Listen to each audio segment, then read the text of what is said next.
Juan Calvino, el padre fundador olvidado de los Estados Unidos.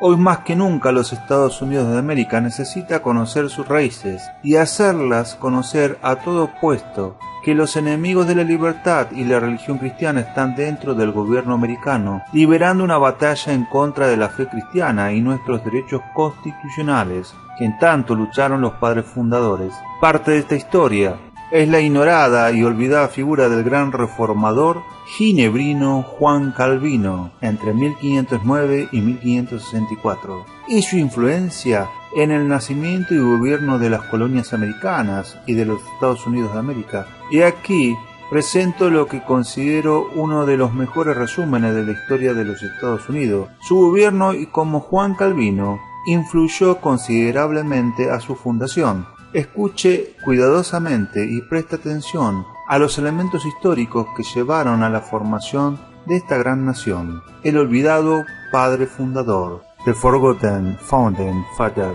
En una nación que parece estar haciendo todo lo posible para eliminar los restos de su fundación y herencia cristianas, no es de extrañar que Juan Calvino haya sido olvidado como el fundador virtual de nuestra nación. El historiador de John Adams, segundo presidente de Estados Unidos, Leopold von Ranke, un destacado historiador alemán del siglo XIX, y George Bancroft, un historiador educado en Harvard, conocido como el padre de la historia estadounidense.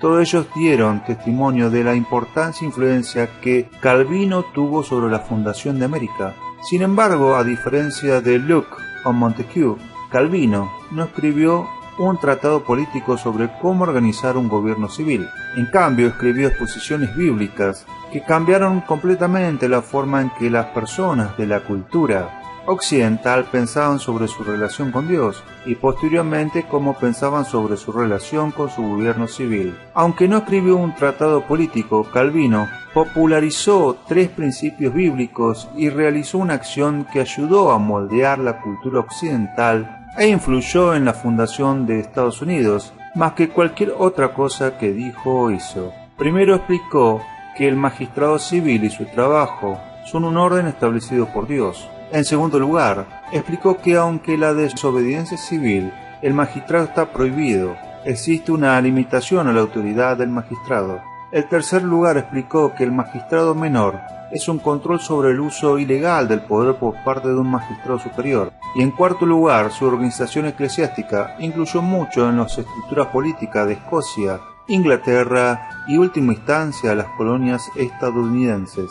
Ralph Hancock, autor de Calvino y los fundamentos de la política moderna, señala que la enseñanza política de Calvino es que el gobierno civil es un orden establecido por la divinidad. Por lo tanto, el magistrado no afirma su poder en su propio nombre, sino que tiene un mandato de Dios. Este principio dejó en claro que los monarcas y otros magistrados civiles debían defender la ley de Dios en lugar de la ley de sus caprichosos humanos. En una época de derecho divino de los reyes, la revelación de Calvino fue revolucionaria e instrumental para cambiar la relación entre las personas y su gobierno civil en muchas naciones europeas. Calvino también denunció explícitamente la desobediencia civil y predicó la doctrina de lealtad a los magistrados civiles, pero aclaró que estamos sujetos a los hombres que gobiernan sobre nosotros, pero solo en el Señor. Si manda algo contra él, contra el Señor, no le prestemos la menor intención.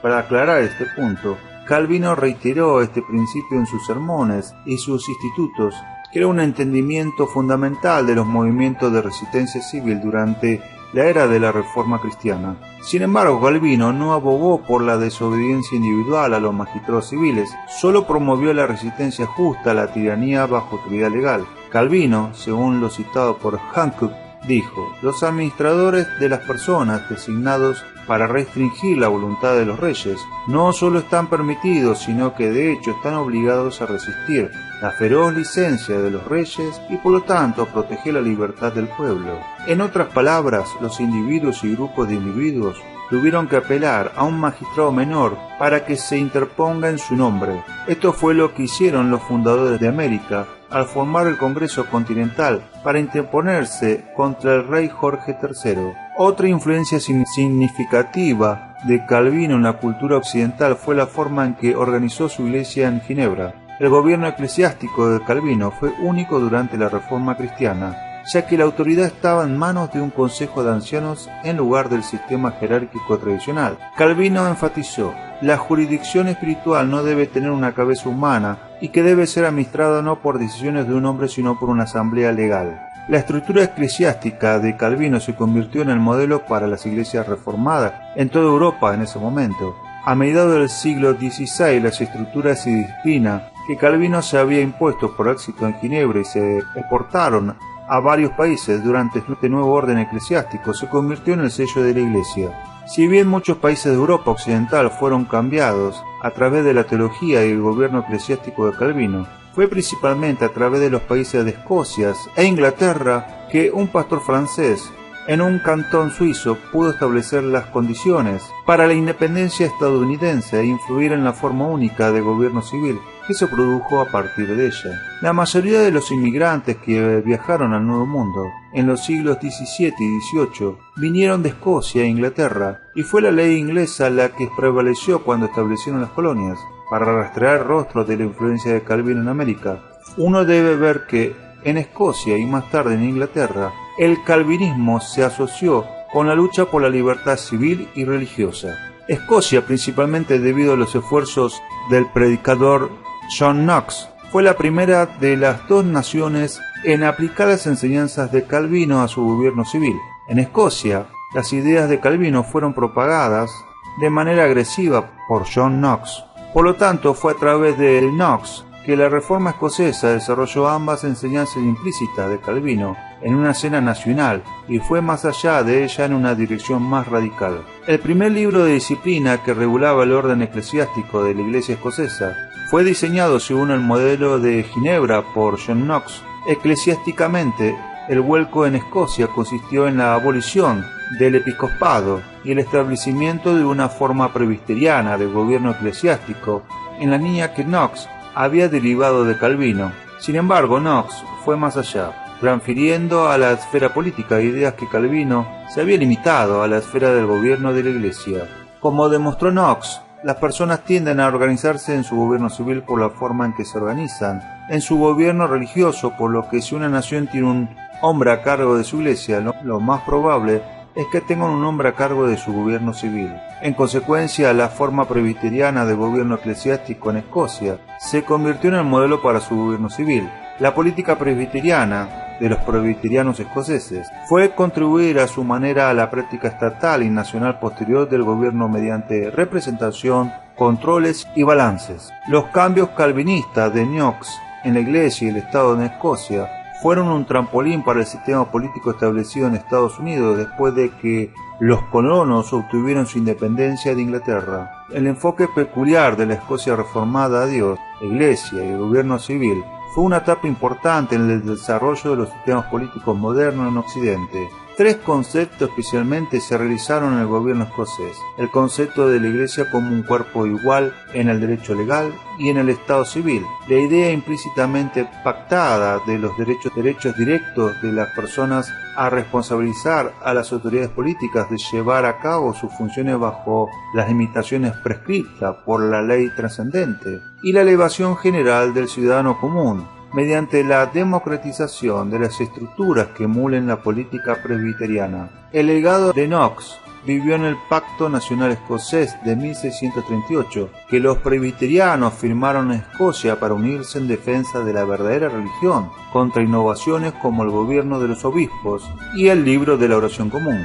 El Pacto Nacional también establece un ejemplo para los pactos, órdenes y declaraciones hechas en las colonias: el Compacto de Mayflower, las órdenes fundamentales de Connecticut y la Declaración de Newport expresaron sin disfraz ni reserva los principios democráticos que solo estaban latentes en el Pacto Nacional Escocés de 1638. Basando en la influencia de Calvino en Inglaterra, se puede ver que el impacto de Calvino en la cultura inglesa fue tan importante como lo fue en Escocia. Los puritanos, sin importar cómo uno los defina, eran calvinistas de corazón. Uno puede ver evidencia de esto en las reglas disciplinarias de Calvino para la vida cristiana, impuestas por el consistorio, que encarna el sistema más riguroso del puritanismo. También se puede ver evidencia de la influencia de Calvino en Inglaterra por el volumen de sus escritos que se publicaron allí.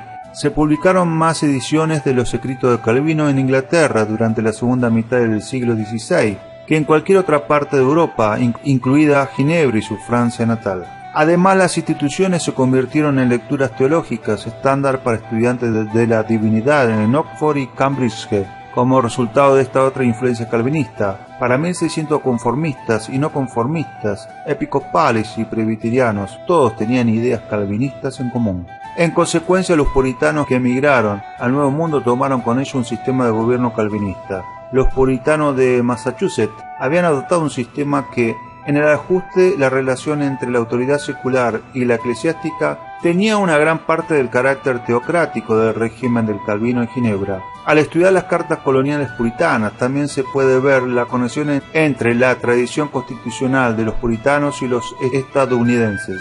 La idea de la carta colonial que otorga el poder de Londres y el pacto civil congregacionalista puritano permitido por la carta original, mediante el cual la gente especifica cómo deben ser gobernados y así otorgar el poder de sus propios funcionarios, están combinados en la tradición constitucional colonial del litoral atlántico oriental. Fue a través de la inmigración, por lo tanto, que Calvino llegó a América. Históricamente, uno puede decir la naturaleza de quien reinaba en Inglaterra por quienes huyeron de él. A partir de 1629, un gran número de puritanos huyeron de Inglaterra debido a la dinastía Stuart.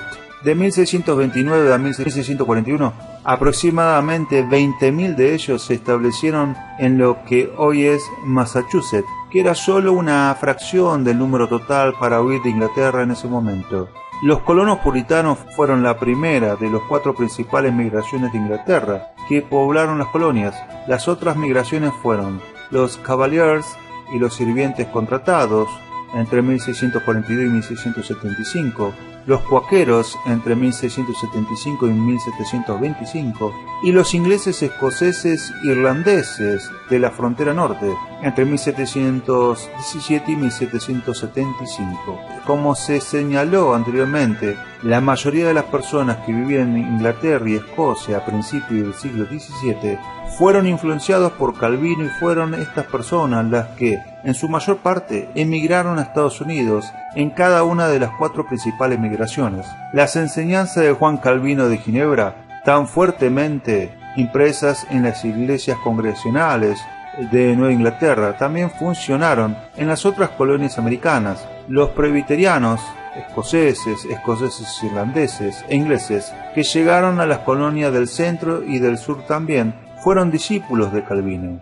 Incluso los colonos anglicanos, hasta mediados del siglo XVII, a menudo enfatizaban el elemento calvinista en las doctrinas de la Iglesia de Inglaterra. Los bautistas también fueron movidos por Calvino. En el momento de la Guerra de Independencia, la mayoría de las personas que vivían en las colonias también estaban influenciadas por Calvino. Había alrededor de 1 millón de personas en las 13 colonias originales para 1776. Y tal vez hasta 2/3 de estas provenían de algún tipo de conexión calvinista o puritana. Muchos colonos, a través de su conexión calvinista, estaban familiarizados con la teología del pacto, como lo que se encuentra en el Pacto Nacional Escocés de 1638. La teología del pacto fue, como es de esperar, un factor importante para resistir al rey de Inglaterra en la guerra de independencia de los Estados Unidos. Es significativo que la justificación legal de la rebelión fue expresada en gran medida en la terminología del pacto. Esto, a su vez, se remonta a los 2 siglos anteriores de experiencias calvinistas en América del Norte. La teología del pacto no solo era la raíz de la rebelión en América, sino que también una visión calvinista prevaleciente del mundo que se extendió entre la población de las colonias ayudó a que las ideas calvinistas se adoptaran y aplicaran rápidamente. Los calvinistas ejercieron una influencia continua sobre el punto de vista pre-revolucionarios, no solo a través de sermones, cartas congregacionales y las actas de adopción de los presbiterianos, sino también a través de la educación superior, como lo dio el presidente R. Style y luego Timothy Wright de Yale y John Witherspoon de Princeton. El Colegio de Nueva Jersey, ahora conocido como la Universidad de Princeton, que fue fundada como el Seminario Presbiteriano en América, se volvió extremadamente influyente en la formación del gobierno civil nacional estadounidense. La mayor parte de esta influencia se produjo a través de la enseñanza de John Witherspoon, quien era un inmigrante escocés, un presunto descendiente de John Knox y profesor en el College of New Jersey. Princeton produjo más funcionarios en todos los niveles de la nación infantil que cualquier otra universidad estadounidense. El calvinismo político de Witherspoon enfatizó la responsabilidad del servicio público y la centralidad de la ley para legitimar y estabilizar el proceso revolucionario. El documento, la Constitución de los Estados Unidos, refleja el calvinismo naturalizado que Madison le quitó a Princeton. James Madison, el cuarto presidente de los Estados Unidos, que fue entrenado por John Witherspoon y que más tarde fue coautor de los documentos federalistas, es comúnmente conocido como el padre de la Constitución. Fue a través de él, por lo tanto, que parte de la influencia calvinista llegó a la Constitución. Permanece indiscutible que los temas calvinistas subyacentes impregnan los documentos fundadores. Vemos la teoría de dos poderes de la Iglesia y el Estado y la tesis pacto conciliar de la limitación de los poderes gubernamentales en términos de la ley divina. Además, a lo largo de la cuidadosamente ordenada separación de poderes con controles y equilibrios, refrenando deliberadamente una operación de gobierno más unificada, vemos un reflejo de la doctrina calvinista de la caída de la naturaleza humana, con la inevitable tendencia de cualquier brazo de gobierno ascendente a abusar. El poder de una dirección tiránica. James Smile, en una discusión en el escrito The Federalist número 10 y número 51, han señalado esta relación entre la desconfianza calvinista de la naturaleza humana y el intento estadounidense de limitar los poderes civiles. Madison, sin embargo, no es el único responsable de la influencia calvinista que se encuentra en la Constitución, pero es un excelente ejemplo de ello. Las iglesias presbiterianas, especialmente alrededor de 1775, eran iglesias reformadas basadas en la teología de Calvino y estaban organizadas en torno a los principios que Calvino interpretaba de la Biblia. De hecho, la palabra presbiteriano es una inscripción de su gobierno eclesiástico por asamblea representativa de ancianos. Por lo tanto, parece existir una relación clara de causa y efecto entre la población presbiteriana en Estados Unidos y la forma de gobierno civil de Estados Unidos. Con respecto a la Constitución de 1787, no es casualidad que el nacimiento de la República coincidiera con la aparición de la Iglesia Presbiteriana Nacional. En la Constitución de los Estados Unidos se puede ver un reflejo de las tres principales denominaciones cristianas que prevalecían en Estados Unidos en 1787. Más del 97% de los aproximadamente 3 millones de personas que viven en Estados Unidos alrededor de su fundación eran cristianos protestantes. De ese 97%, las tres denominaciones más comunes eran anglicana episcopal, presbiteriana y congregacionalista. El gobierno de la ciudad de la iglesia episcopal era jerárquico o el gobierno de uno. El gobierno de la iglesia presbiteriana era representativo o gobernada por unos pocos, y el gobierno de la iglesia congregacional era democrático o gobernado por muchos. El poder ejecutivo del gobierno nacional de los Estados Unidos es un reflejo del gobierno de la iglesia episcopal, gobierno de uno solo. El Senado, que antes de la 17ª enmienda era un reflejo del gobierno de la iglesia presbiteriana, es el gobierno por unos pocos. La Cámara de Representantes, la única entidad en el gobierno nacional de los Estados Unidos que fue elegida para ser elegida por la mayoría de los electorados, es un reflejo del gobierno de la iglesia congregacional, gobierna por los muchos. En esto se puede ver que el gobierno nacional de los Estados Unidos es un reflejo de las diferentes formas de gobiernos eclesiásticos más prevalentes en los Estados Unidos en 1787. 2/3 del gobierno nacional de los Estados Unidos reflejan los 2/3 de la población calvinista que vivía en los Estados Unidos en ese tiempo y su forma de gobierno eclesiástico. Sin Juan Calvino, el mundo occidental sería un lugar muy diferente. Su teología influyó en los cambios en el gobierno eclesiástico en Escocia, lo que llevó a su aplicación en su gobierno civil. Además, el principio de resistencia de Calvino a la autoridad civil que supera o abusa de su poder otorgado por Dios, proporcionó un fundamento legal a la guerra civil inglesa y a la guerra de independencia estadounidense. La influencia de Juan Calvino en la fundación de los Estados Unidos de América fue, por lo tanto, no solo significativa, sino que también fue vital.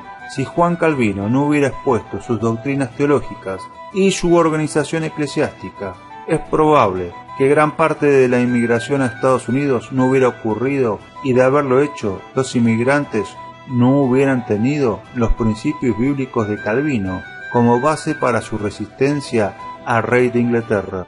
Además, el gobierno que eventualmente salió de la independencia de Estados Unidos no se habría convertido en lo que hizo si no hubiera sido por la influencia de Calvino entre la población en ese momento. Por todas esas razones, uno debe reconocer que Calvino fue tan influyente en el establecimiento y organización de América como nación, como lo fue cualquiera de los padres fundadores durante la era de la fundación.